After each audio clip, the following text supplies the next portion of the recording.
Chicago stuff. I'm wearing. That's a Cubby. That's a Cubby right there. I gotta represent the Cubs. When you gonna give him some stuff? He's got to have that for the show. That's nice gear right there, Joe. Hey Gordie, you know where I missed you?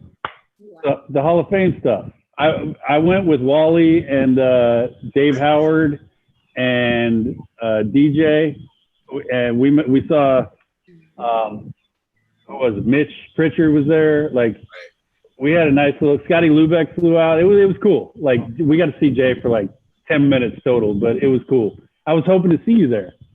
We were going to come, but then we had something that took place, so I couldn't get away, and it was kind of last second because Jay was trying to get all the arrangements made up, and I said, "Don't sweat it." Then he turns around and calls me about a month later, and he goes into the Bay Area Hall of Fame, and I'll be the speaker for him. Oh, that was cool. Yeah, so no, he was great. He gave a great speech too, man. He was you know, so Jay. nervous. Did you see how nervous he was? Oh yeah, I mean he's never been like I want to get up and speak in front of people, but he was funny and his timing was really good. It was, you know, like when you're around somebody like Jay. We're live. We're good. Okay. Just in case, I was like, let's like make sure you say something nice. No. When you're around somebody like Jay, it's, you know, it's like I felt so much pride. Like, you know, all of us flew in from separate places. I was covering the Red Sox, and I planned it that way because I knew Springfield wasn't that far. And then Wally and DJ had been telling me they were going to come out, and we called Scotty Lubeck, and he was like, dude, I'm flying out tonight. So he flew out the day of, and we just had a great time. And, you know, the sense, Danny Mills, that's who else is there.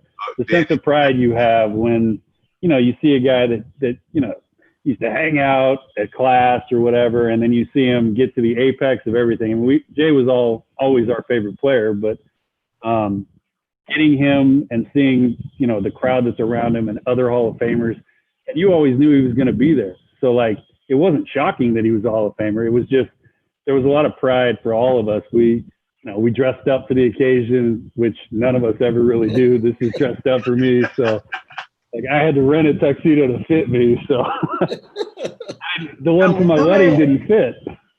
I love it. I love it. I'm going to get us started. And I think, you know, as we were all jumping on and reconnecting, what you just, like Nelson fam. Okay.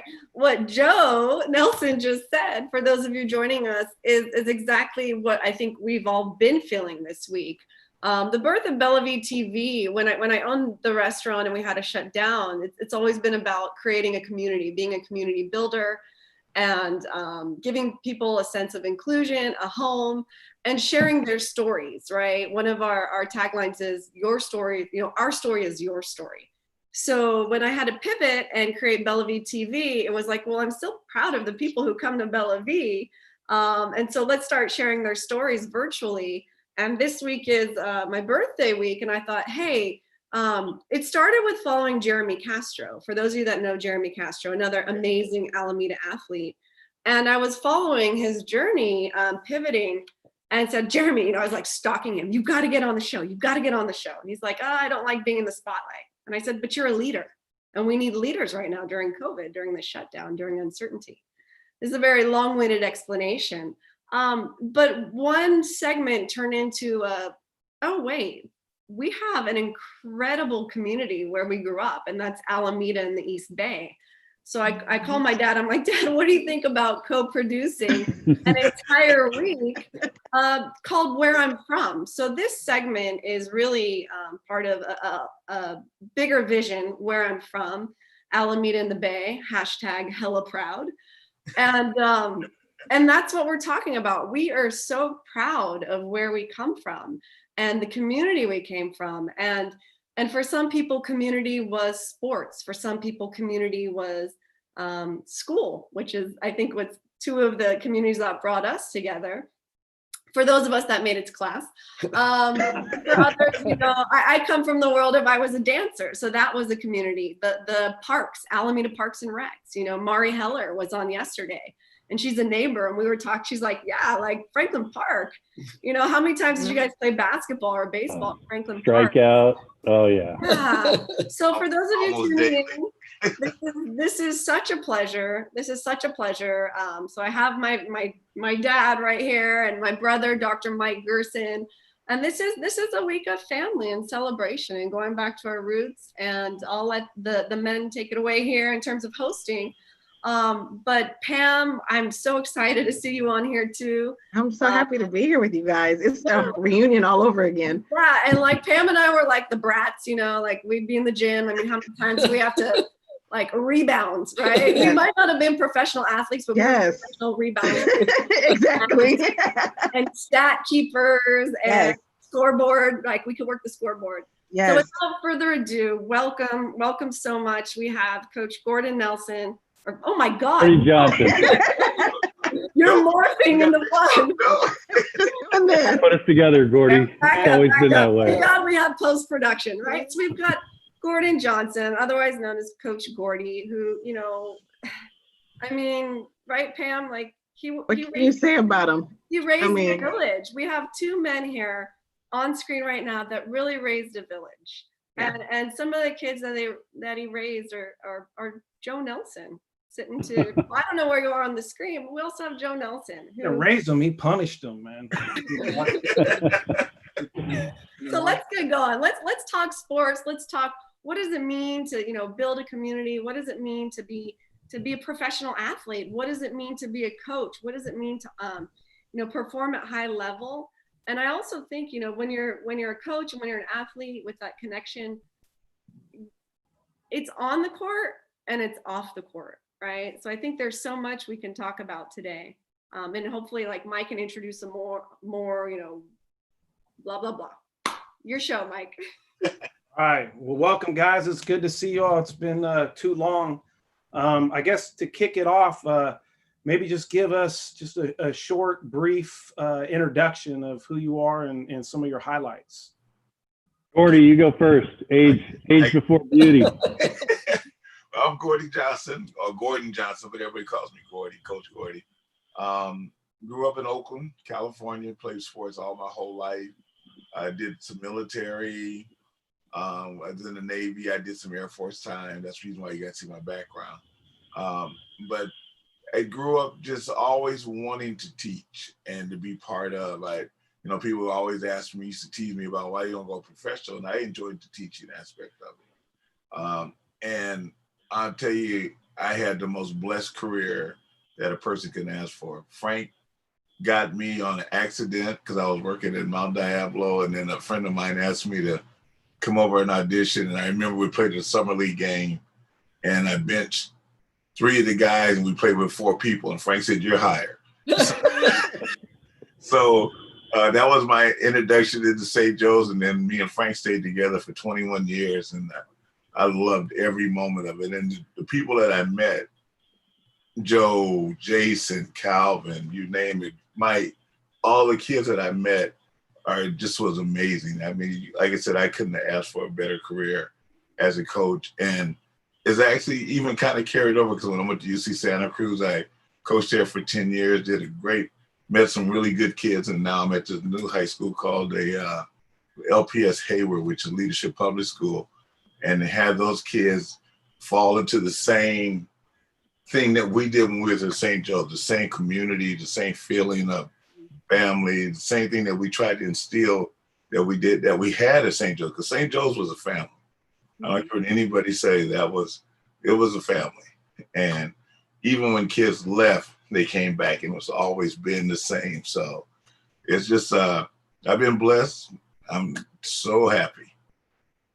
And to just clarify for those that are tuning in, because a lot of the people that watch BellaV TV are from San Diego. So when he's talking about family and he's talking about SJND, that's St. Joseph Notre Dame. So this is the high school that tied us all together. And while we didn't have a football team, we had major bragging rights because we were back-to-back state championships in basketball. And should have won it 4 times in a row. 4. Wow. Should have been. Wow. Yeah, seriously. So this is what he's referring to. And Coach Laporte, who left us way too soon, but that's who he's talking about and who he's referring to, right? So this is a high school basketball team that were we were legends, right? All right. Frank was my mentor. He taught me a lot about life because he introduced me to things that my father passed away when I was 5 years old. So I just had my brothers. But when I got involved with Frank adopted me. And there were several times that I had opportunity to go to college and go coach or something. And I would always go to Frank and say, Frank, I got an offer. And he would say, I hate to lose you, but that'd be a great opportunity. I say, well, as soon as he opened up, but I hate to lose you, then I would say, okay, I'm not going. And I stayed with him until the day that he left us. But that was my man. That was my man. Gordie, what were some of the things that you learned from Coach Laporte? And then what are some things that you think you taught Coach Laporte? I think what I learned from him was how to handle people. Frank was really good at dealing with people, and he knew everybody. I used to tease him. I used to always say, Frank, you sure you're not part of the mafia or something? But he taught me how to meet people, greet people, and how to grow from that aspect. The thing that I gave Frank was, Frank didn't want to be the disciplinarian. I became the disciplinarian. I remember that. So I was the one that had to do all the discipline. So we kind of fed off each other. But he entrusted me with the team. When we go on the road, Frank would say, he'd go sit in the stands with whoever the big wig was. And he said, Gordie, you run the practice. You got it. We do this, we do that. And if he had never passed away, I would have never left him because I just had that much respect for him as a person. Nice. What made your guys' relationship just ultra special? What were some of the key things? It was just the respect back and forth. It's interesting because I go back to Frank when I was in junior high school. I had a cousin that went to Bishop O'Dowd, and Frank was the coach up there. I went to Castlemont, and I used to go up there and I used to play with my cousin, and they had a coach named Donahue who was Frank's JV coach. So I used to play with them, and that's when I first met Frank. And then it turns around 20 years later, I meet him when he takes over the job at St. Joe's. A friend of mine says, Gordie, I can't work the job. Can you go interview? And then I'm like, I know you. You remember me when I was a little baby running around out there playing soccer and acting crazy in the gym. And that was it. The bond started there, and it never changed. Like I said, there was so much respect. I respected Frank to no end, and he gave me the same amount of respect. Frank never did anything to embarrass me or anything of that nature, and he taught. And now he used to bring me in the office after we would go down to the little place where he ate every day, that little cafe down at the corner, go get his key lime pie. And we would come back to the gym, and he was sitting there, and I remember Jason every time said, Gordie, what state are we learning this week? Because if Frank watched the basketball game the night before, we was running that play the next day. So, he always come and say, we're running Kansas, we're running Missouri. And I said, Jason would say, God, we're in his world history class or in his history class, so we're learning the stage by what we run in practice. So, but it was just those times, and just we'd go on the road, and just the way he treated me on the road, and entrusted me with the kids, and just gave me the ability to just become the leader that I hope that I turned out to be. I just want to No, go ahead, Dad. The matchup between you and Laporte speaks a lot about coaching. And I always thought you guys were co-coaches. You handle the defense, like you say, you handle the discipline. He handled maybe a little bit of the PR. You both did some scouting. And I always considered you guys to be co-coaches. And, if you're ever in that situation, it's just nice not to be a coach and be alone. That you can have somebody to depend on. I'm sure you guys depended on each other too. Nice bond. Well, we used to get beat up on. I always sat on his right-hand side, and he always slapped me on the leg. Yeah. All the time. No. The only reason I know is because I was 2 people away, like begging to get in the game. And if Gordie moves, I can move down one more. I can move down one more. And Coach, I never wanted him to get past me. I was just trying to get off the bench, man. Put me in, coach. Put me in, coach. Put me in, coach. But yeah, we really worked well together because like I said, he would bring me in the office early and he would show me the plays, and we get out there and I believed in what he taught. I never deviated from because I hated the wheel, and I hated everything that we ran came back to the flex, either the flex or the wheel, and he'd be running plays and it goes back to the flex. And I was like, oh, well, we're gonna ever get off, but the flex and the wheel taught me the game of basketball. It taught me disciplines. It taught me how to orchestrate things and how we used to have to take Miles. I think it was, and we had to work around him.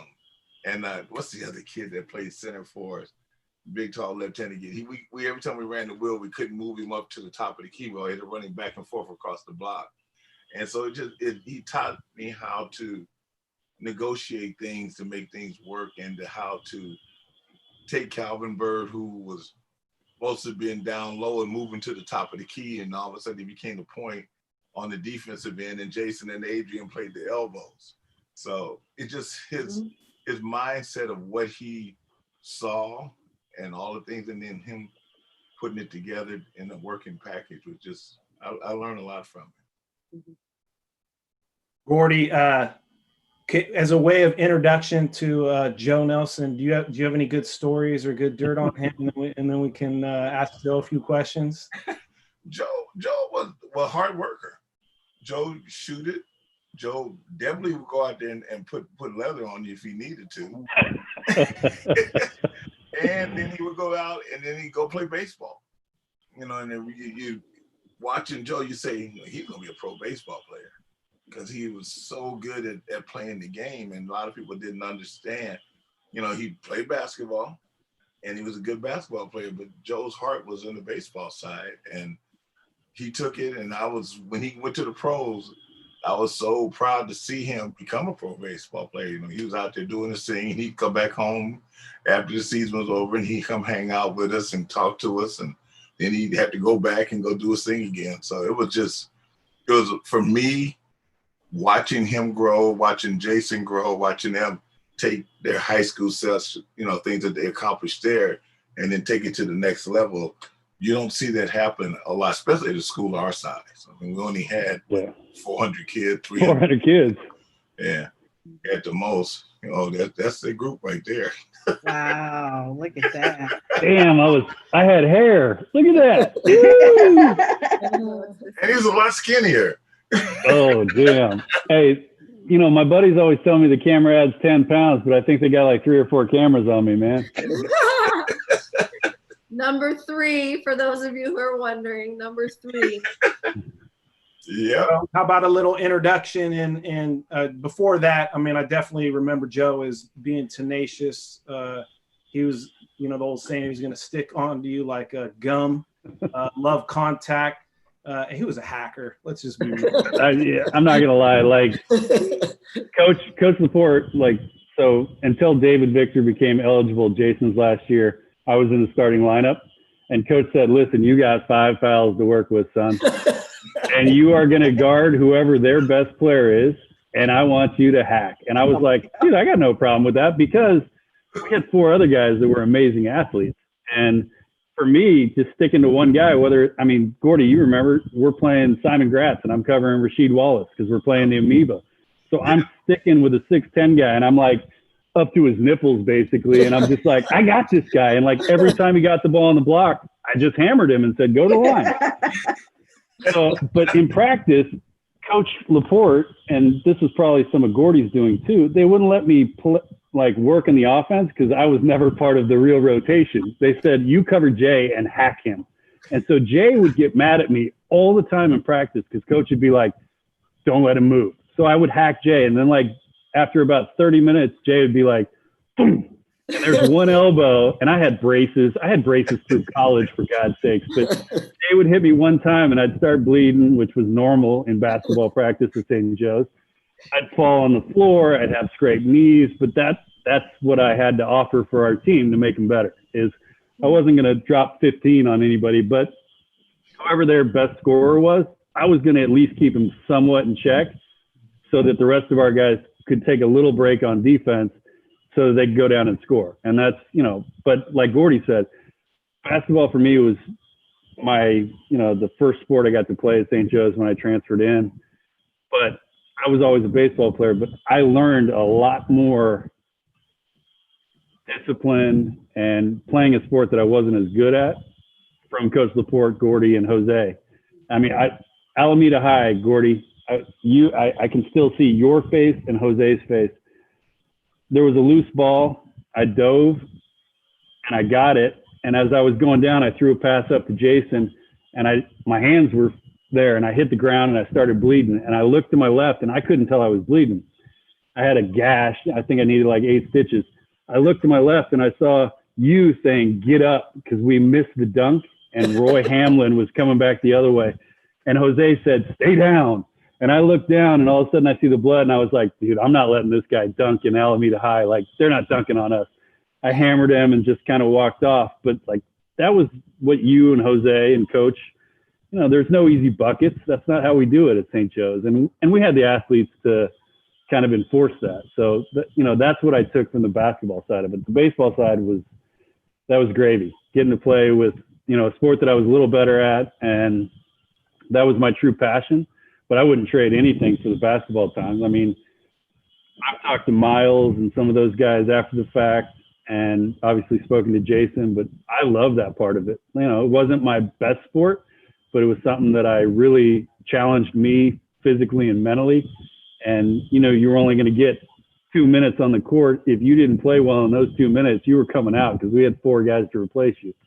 So that part of it, I learned a lot. And it made me stronger. Everything you do in sports, it's all about what you can take away from it and apply to something else. And you as a coach, Gordie and Vic, you guys know that, you're just trying to instill tools.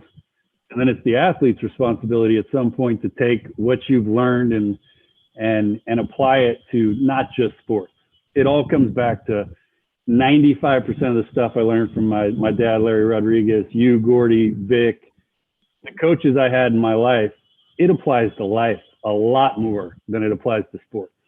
And that's what, the generation we have right now, I struggle with my own kids, teaching them that the things that you need to apply in sports, that's going to stick with you forever. So if you quit right now, or you transfer, or you don't like the way, this coach doesn't like me, if you walk away from that right now, you're going to walk away from stuff your whole life. Like I saw Nick Saban or somebody said all these kids that transfer high schools 2 and 3 times because the coach wasn't giving them a fair shake. That's where you dig your heels in and say, I'm going to make this guy play me. Like, one way or the other, I am going to make him appreciate the value I can give this team.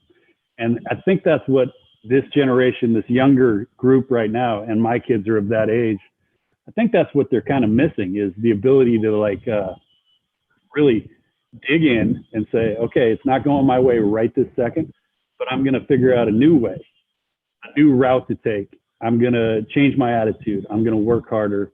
I'm going to get up early and do things that I normally didn't do. That's what I used to have to do. And that's what I did in college. I was not always the best basketball player or baseball player, but you have to dig in and say, I'm not going to let them beat me or outwork me today. And that's all you can do. But if you do that enough days in a row, you really start to figure out what type of person you are. And I think it started in sports for me, but it applied to the rest of my life. Joe, I want to toss this. I want to toss this out. So I read an article that was written about you when you were 34 years old. Woo! You were in professional. Last year. It was like 2 years ago, right, bro? And no, and the article, in the article, it kind of confirms what you were saying, because you had at that particular time, you had spent 10 years in the sport, and you had 4 injuries. And most people, when they have 1 injury, they walk away from the game. And you had 3 labrum surgeries and Tommy John, and yet you stayed with it. And he asked you, what could you say about Joe Nelson? And you said you were a grinder. And I got all of that. That grinding mentality was growing up in Alameda. Yeah. Because, okay, so I moved from Chico, which is a little more rural and, slower paced. Alameda, I didn't know what the word hello was. That was like one of the first words I learned was Wally Beaver telling me, dude, that's hella cool. I'm like, what did he just say? Like, I was from the sticks. I wasn't used to it. So you learn that just in our neighborhood, the battles we had at Franklin Park, the battles. Okay, so after bingo, most of the people at St. Joe's didn't know this, but we would set up bingo on Thursday, and at 10 o'clock, we would all show back up, and it would take us an hour and 15 minutes to take bingo down. Well, it was me, Jason Cavalli, and Wally Beaver. And then we didn't have cell phones back then. There was a couple of phone calls made, and all of a sudden now there's 10 guys, and we got hoops in the St. Joe's gym going on until 1 o'clock in the morning. Like, we used to do that all the time. And if Mr. Aiello found out, the insurance company would have killed him, because we were playing hard. But me and Frank heard about it. And coach called me a dingle ass and said, what if you get hurt? What did you? And I'm like, hey, settle down, coach. We'll be all right. But that's the neighborhood of Alameda. Whether it was Franklin Park or Cruzy Park or Washington Park or wherever we were, it didn't matter what sport it was. It didn't matter.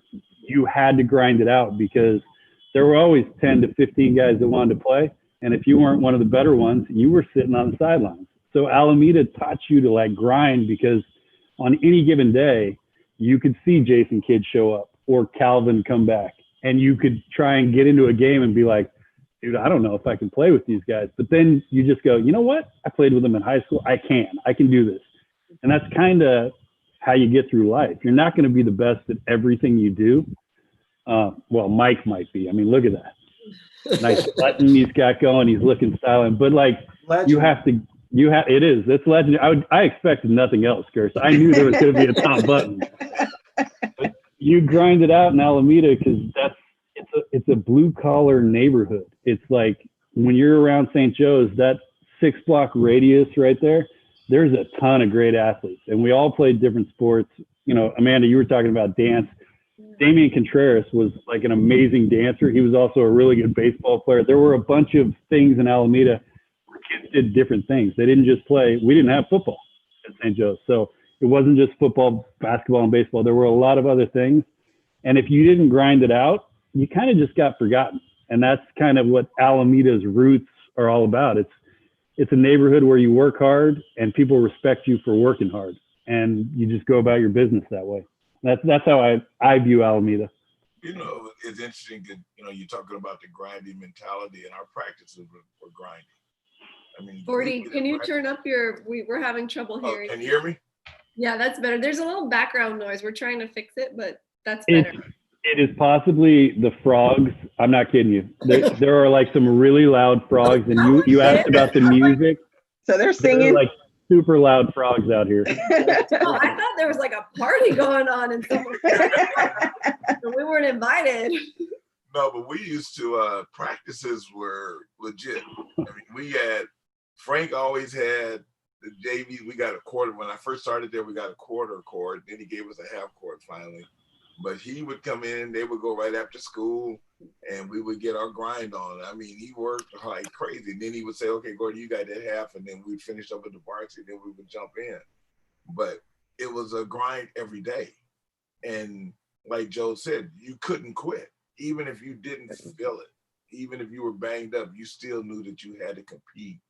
And they got in there and they did it. And it was every single day, but to the point where it became so natural that they didn't even think about it. We went on the road. We were one of the few teams that when we traveled, and we went out, we traveled a lot of places, we fit in wherever we went to. We were able to, we played the New York teams. It was no big deal. We could, hey, we will grind with you just like we do with each other. So it didn't bother us when we saw the Simon Gratz or the Rice high schools and all of, we went right at them just like there was anything else. And getting as high as we got as high as number 2 in the nation. Yeah, we were like number 2 in the nation. And they look at it and say, this little itty bitty school, but we had kids that were not afraid of nobody. Right. So it sounds like, you know, I'm hearing like work ethic, you know, grinding it out, being mentally tough, you know, like high level of competition and not, you know, afraid of bringing it, you know, strong need to finish. What else? Because we have a lot of young people, you know, watching today, especially your players, Gordie. Any advice that you can give beyond the things I just mentioned as maybe, you know, key things to work on or practice to be able to make it to the next level or to just be the best version of yourself? Well, what I try to get the kids to understand is that you just have to put the time in. They have to get in, you have to work. And I tell them all the time, you never know who's watching you. Right. And you can't work just when you say, well, coach is watching me, so I'm gonna put some time in. No, you got to do it when nobody's looking at you. And that's what Joe and them did. They, like he said, them midnight basketball games, it wasn't nobody watching but them, but they're in there getting after it. And the kids from this era, they only want to work when somebody's watching. They don't want to put that time in. As a kid, when I came up, I grew up in Oakland. We used to go, me and a friend of mine play full court one-on-one all day long. And then we'd go from there, we go out to Greenman Field and we play baseball, strikeout. Then we played football. So, oh, wow. Yeah. Wait, but why me? Why that picture, Amanda? No. Hey, Gordie, is that Andre Dawson? That looks like Andre Dawson right there, man. Look at that. Yeah. Hey, you know, I have to tell you, Joe, I think that was in his prime. Now, I don't know if he can do that now, but that was definitely in his prime. I used to love to go watch my dad play softball. Like, he was amazing. He's an amazing softball player. Gordie, they paid me a lot of money to evaluate. If I saw that right now, like, I might be signing you right there. That looks pretty good. Plus, I mean, seriously, I haven't been able to fit a shirt into my belt buckle like that in about 10 years, bro. That is firm. Wow. Where'd you steal those pictures from? That had to be off of my page. That had to be off of my page. But, you know, as I was saying, the big thing, you know, Mike, is that the kids, they're not self-starters. A lot of the new era kids aren't self-starters. You have to prod them along to get them going, whereas these guys were self-started. I don't know how many times we used to have to run them out of the gym and stuff because they didn't want to leave because they were getting at it. Especially we was having good practices and they never wanted to leave. Yeah. So it was just the kids. That's one of the biggest things now is to get the kids to learn to be self-started. Everything may not be picture perfect. You may have to practice outside. You may have to try to become creative some way to get things done, but don't let that stop you. But I remember when I first started playing softball and the time that I put in for softball, there was many a time that I would have my girlfriend at the time, we'd go to the park and it'd be night and I'd have her park the car where the lights would put the lights on so I could see the ball, and I would go take swings until my hands bled in order to get to where we needed to get to. And it's just something that we had to drive ourselves to do this and just continue to where most kids would have quit. And I'm out there swinging and can't see, and then go home, try to get some sleep, go deal with the monsters, my kids, and try to watch them, and then turn around and get ready to go to work the next morning, and then go back to school, and then the cycle continue. Yeah. You don't see that in the new kids yet. Was that more like love of the sport, you know, and just loving the process and the feel and trying to be, you know, masterful and better at what you did? Or was it more like outcome driven, like the things that you were going to be able to achieve, you know, as a result of playing? I mean, for me or for the new kids? Yeah, for you. For me, it was just love of the game.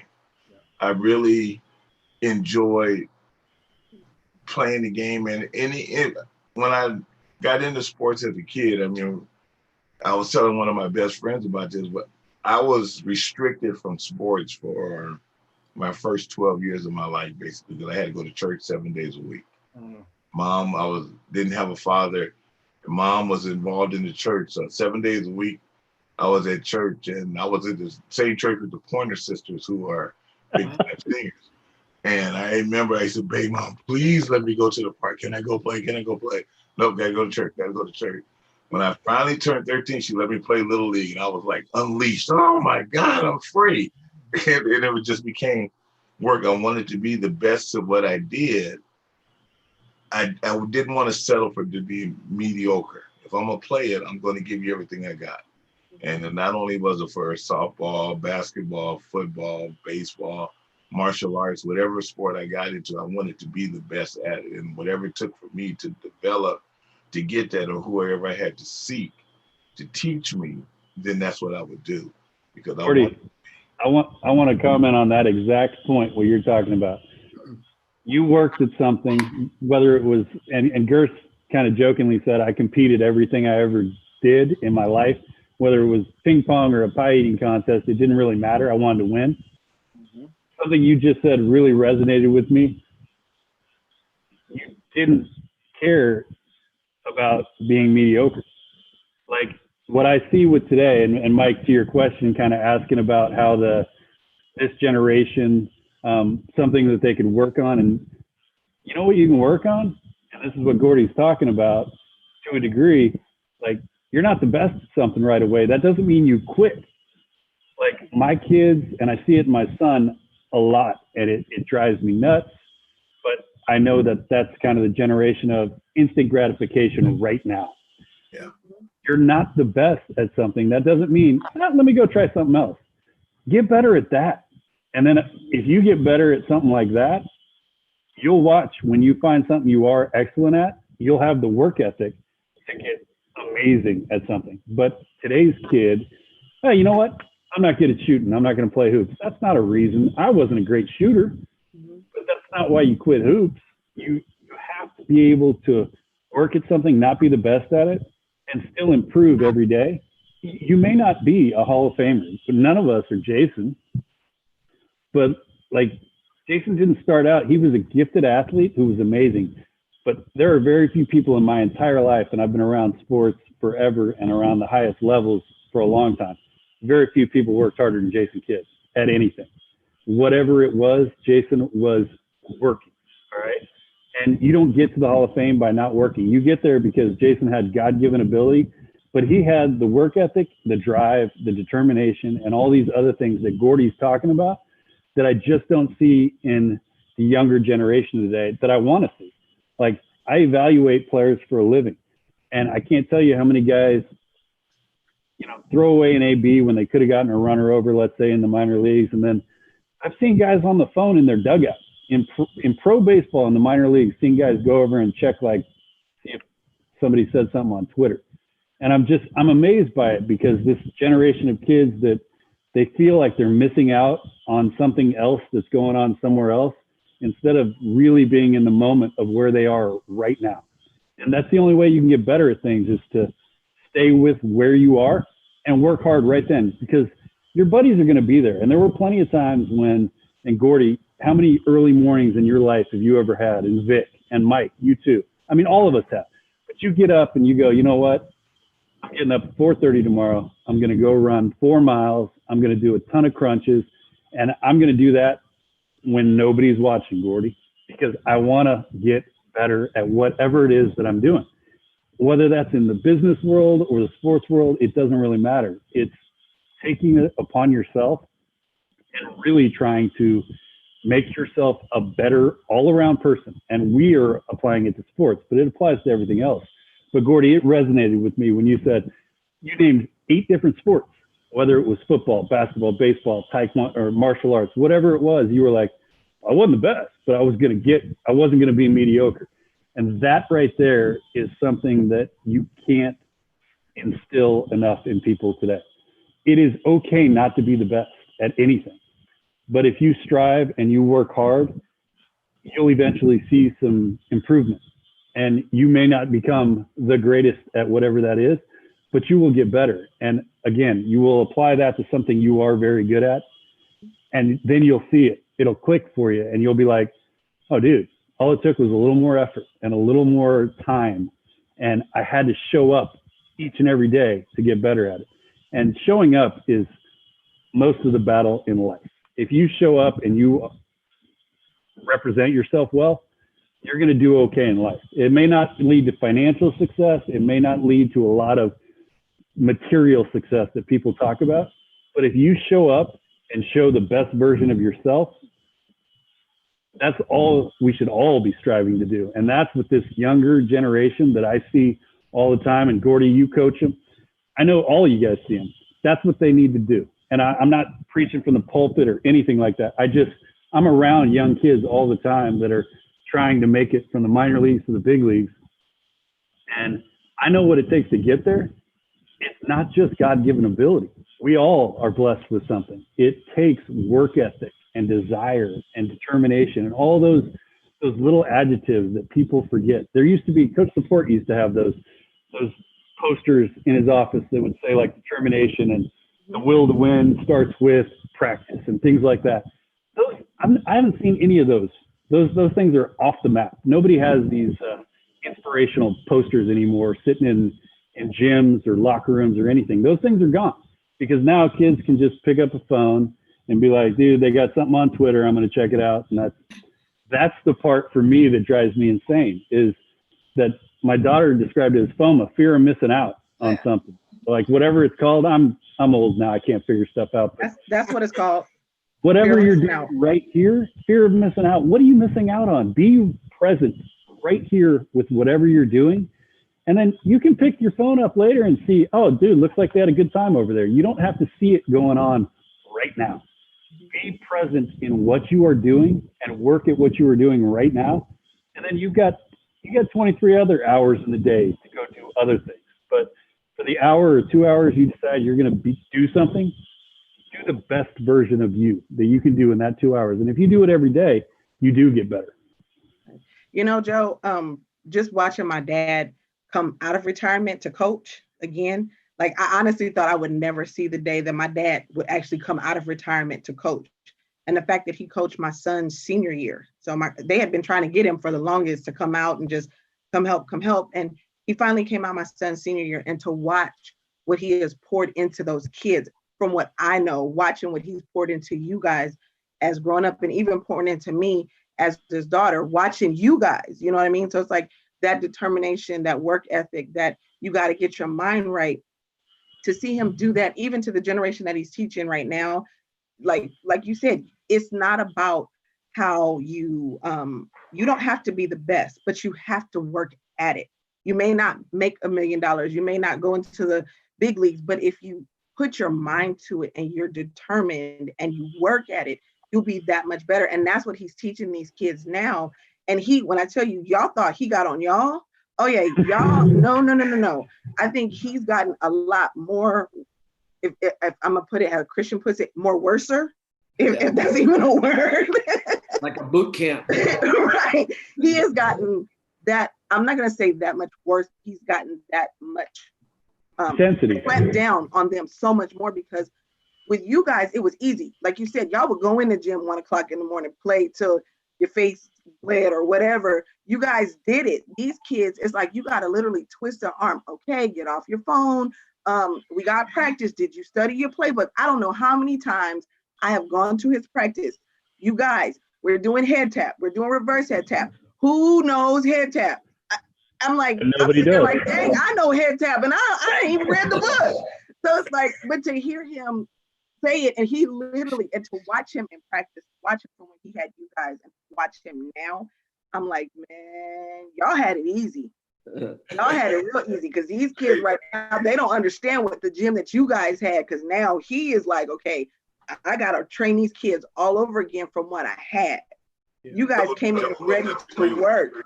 And these kids, oh boy, I tell you, that's all I can tell you. Ooh, it's a rude awakening.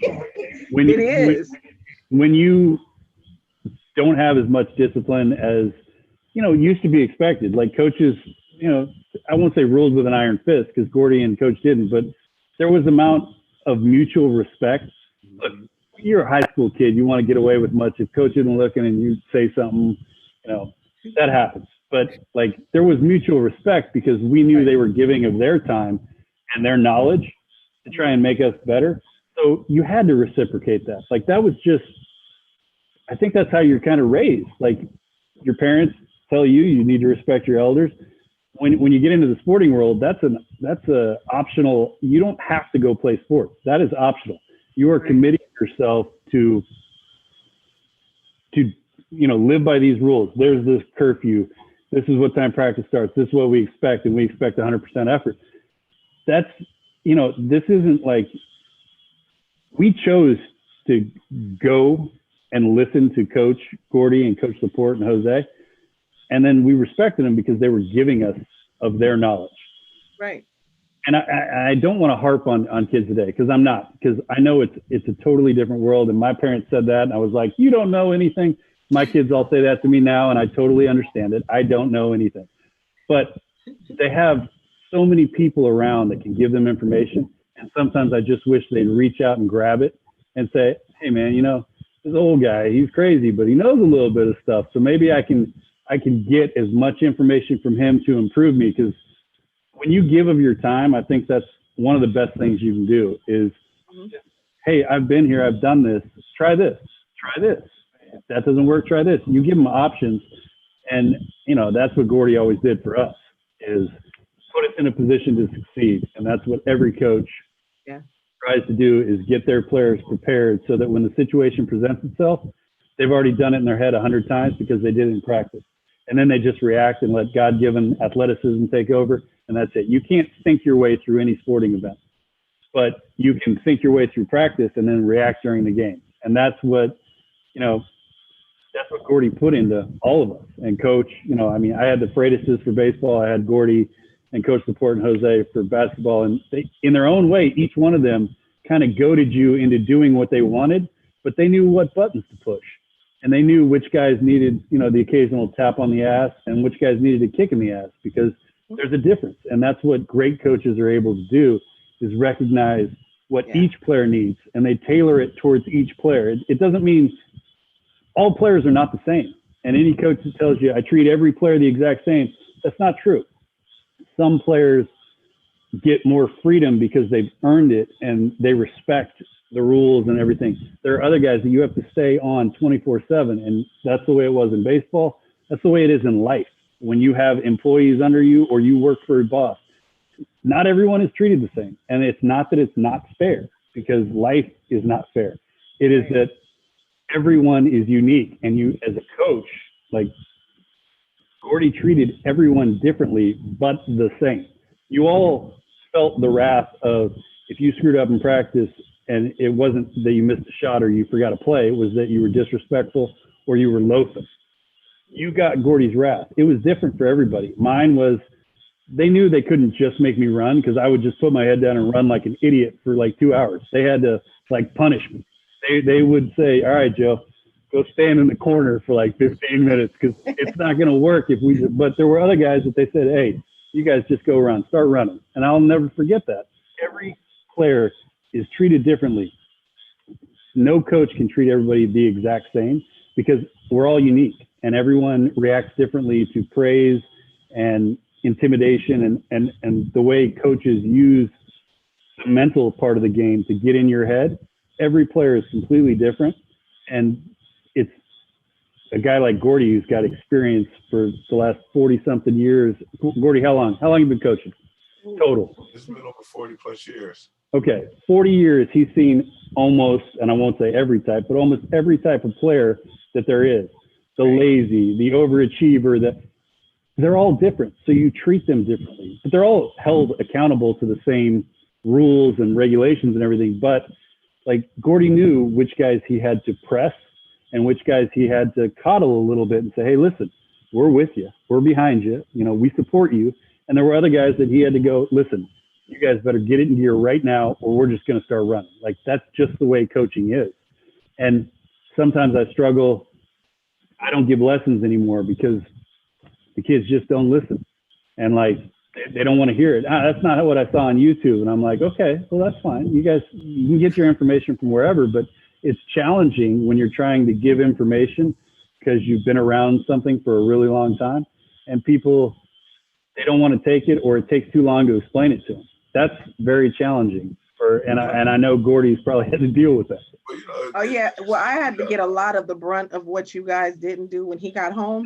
So you knew that. Junior and I got a lot of that. He would be nice to y'all, and we would do something at home, and he would rip into us. If he could make us run the block, we would have ran the block just for you guys. I promise you. Sam,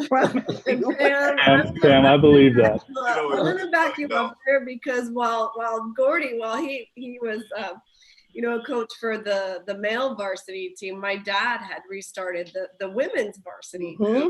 So I agree.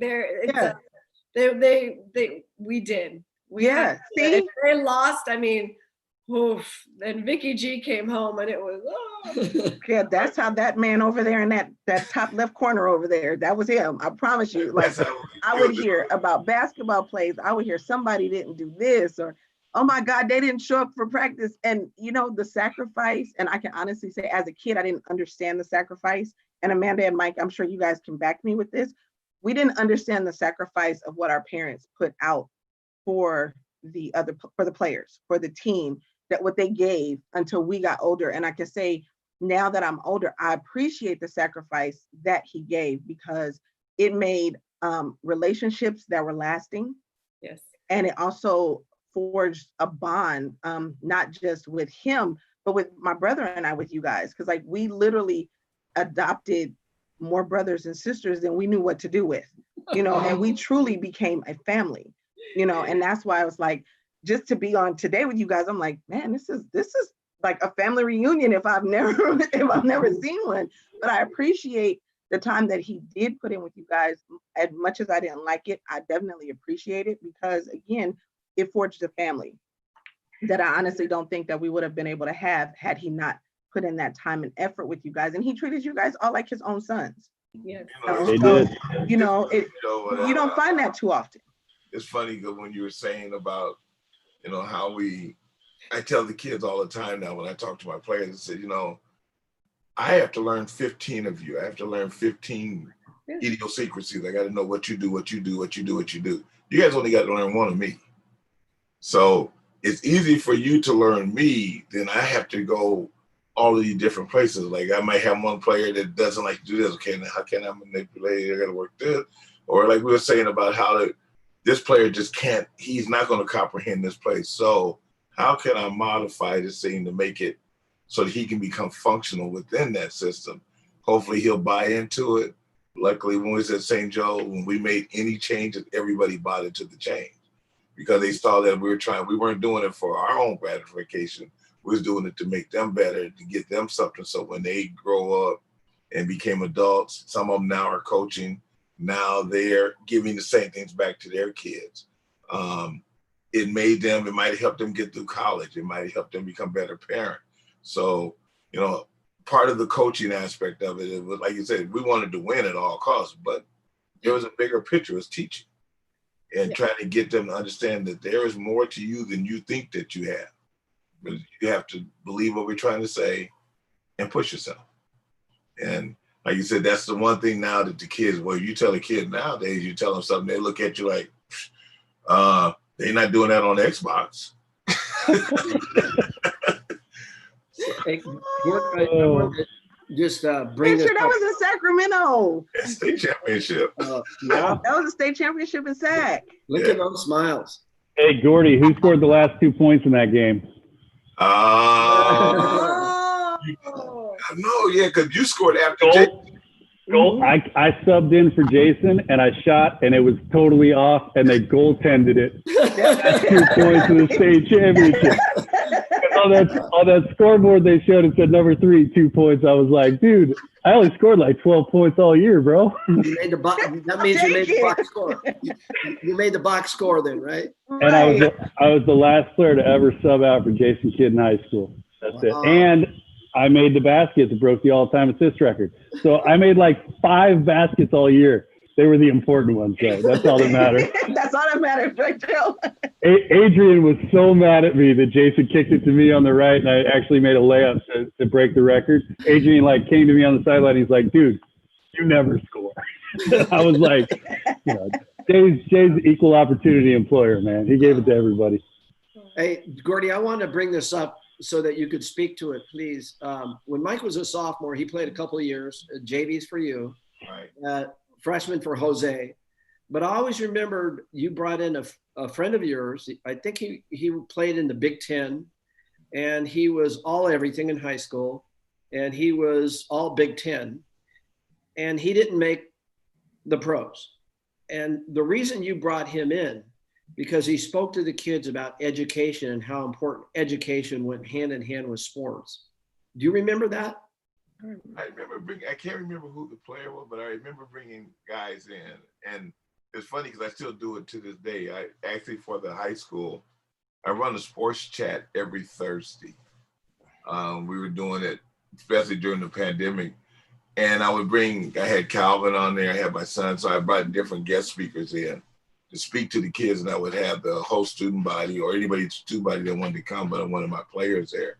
And I wanted them to get the knowledge that these young men were given, because they had been through the gamut. They've been all the way to the mountaintop.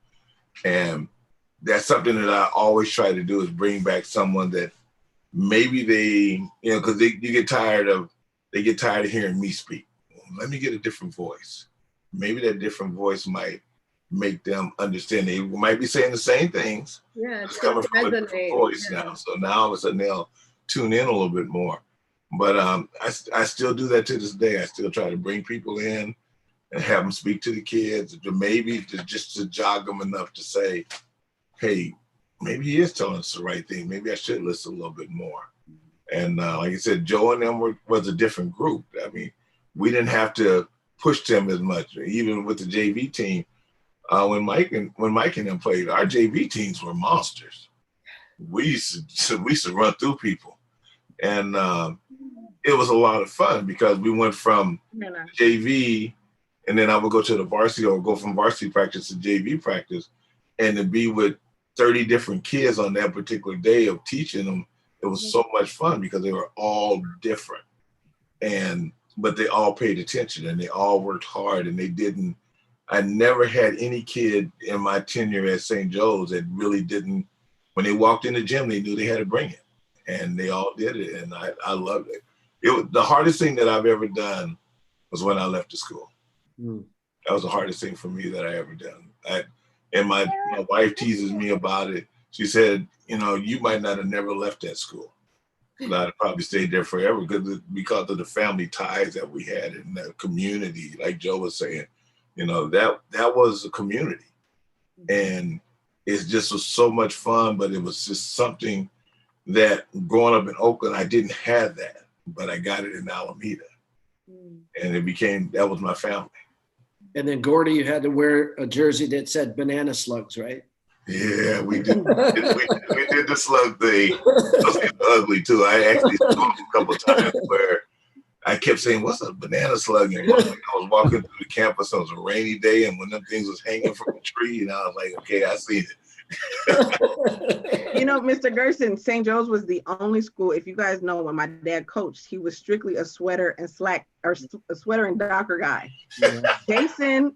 And that year, when they went to the state championship that first year, they were the first team to ever get him to wear a full-fledged suit.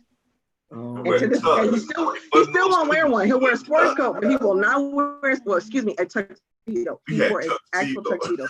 And anybody who knows my dad knows that will never happen again, because he was a sweater and Dockers guy. So for him to actually put on the suit was something, I tell you.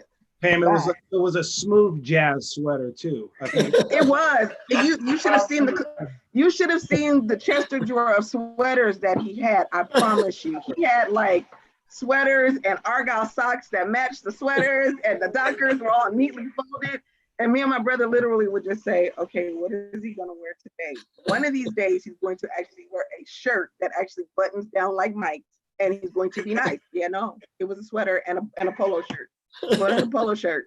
That's because Gordie had 24-inch pythons, man. I was gonna say those sweaters were stretched out right here and right there, baby. He had them good color, right? So I think I think we're coming kind of to a close, right, Amanda? Yeah. So I just want to say, like, one of the messages that I've inherently heard is, that you can't do this alone, that you have to, be surrounded by a strong, loving, supportive community. The environment matters, right? So just Gordie, thank you for being you. I appreciated you as a coach. Nobody ever achieves success alone. So you were a part of that. Dad, thank you for, all the quotes, the affirmations, the kick in the butt, the rooting for me. Joe, always bringing your A game, whether it was a staring contest, thumb wrestling, like you said, man, or strikeout. And then Pam, I just miss you. I miss you too, Mike. I miss you guys so much. Yeah. We have to do this again. We have to do this again. Yeah. We definitely have to do this again. Thank you guys. And I'm just going to wrap it up too. And we'll go off of live. This is what we've been doing all week. We have like a double session, right? We'll go off live and then we'll continue a little more. But to Joe, what you were saying, like FOMO, right? So I think that's it. Like, there's a silver lining. Having to shut down a business, having to think you have to walk away from a community you've built. There's a silver lining in all of this. And that silver lining is we're all stuck at home and there's no FOMO, right? There's no fear of missing out because it's forcing us to be at home and to turn inward and to be mindful and to be with family. And so that's the beauty of this virus, actually. People are dying. Yes, we want to recognize that. But the upside is that it's given us the time and the space to reconnect. So I'm just so thankful. Gosh, it's like people always say, what do you want to show from your youth? And this has been a little like a rocket, like a time capsule. And I've been bringing everyone who's watching back with me. And one of the things I always talk about is St. Joe's and the basketball games and the excitement. I mean, God, who was it? Was it Adrian that like scored at the buzzard and we were at like the Oakland Coliseum and we all ran into the, onto the court? Like, if I could bring my son in the time machine, it would be for that excitement, for that passion. Right. But the question's always been, well, what do you miss since you left Alameda? And I think people are always searching for this. And so I think our job is to take what we grew up with, this beauty of community, and then continue that for our children wherever we've landed, whether it still be in the East Bay or working with kids again, or whether it be, you guys were up with the Seattle Mariners and now Joe, you're in Chicago, right? With the Cubs. Yeah. So we can take this gift of love and a value system and family and pride and just keep building communities around the nation. So thank you guys. I love you. I'll sign us off of going live and let's have a good weekend and we're still gonna talk some more.